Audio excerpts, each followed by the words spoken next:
Dan sementara itu dari Musi Banyuasin dilaporkan setelah dinyatakan positif narkoba dari hasil tes urin yang dilakukan, 5 oknum Satpol PP Musi Banyuasin dipecat dari tugasnya. Sebagai aparat penegak peraturan daerah di Kabupaten Musi Banyuasin, Satuan Polisi Pamong Praja melakukan tes urin ke sejumlah anggotanya, baik itu honorer maupun ASN. Dari hasil tes urin tersebut, 5 oknum honorer dinyatakan positif narkoba dan langsung dikeluarkan dari Satpol PP Mubah. Kepala Satuan Polisi Pamong Praja Mubah, Erdia Syahri, mengatakan jika tindakan ini dilakukan sebagai komitmen pemerintah Kabupaten Mubah, khususnya Satuan Polisi Pamong Praja dalam memerangi penyalahgunaan narkoba dan peredaran narkoba di wilayah Mubah. Apalagi Satpol PP merupakan aparat utama yang akan menjalankan penegakan peraturan daerah. Untuk itu dia berharap pihaknya ingin jajarannya bersih dari segala yang berbau narkoba agar bisa bekerja secara profesional.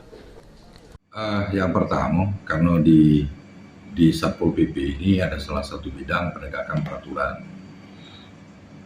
Kita sedang semangat-semangatnya dengan adanya Perda Pesta Rakyat, kemudian di Tenggarai juga akhir-akhir ini banyak di siang hari, dimanfaatkan siang hari, dan isu-isu yang berkembang dan informasi yang kami dapat bahwa juga banyak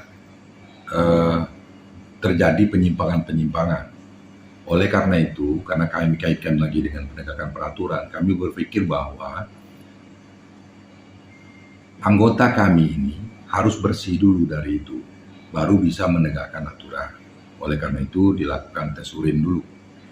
Itu yang kami lakukan. Jadi pembersihan internal dulu lah. Kedepan Kasatpol PP berharap tidak ada lagi anggotanya yang bermain-main dalam penyalahgunaan narkoba. Ruzi Iskandar, PAL TV.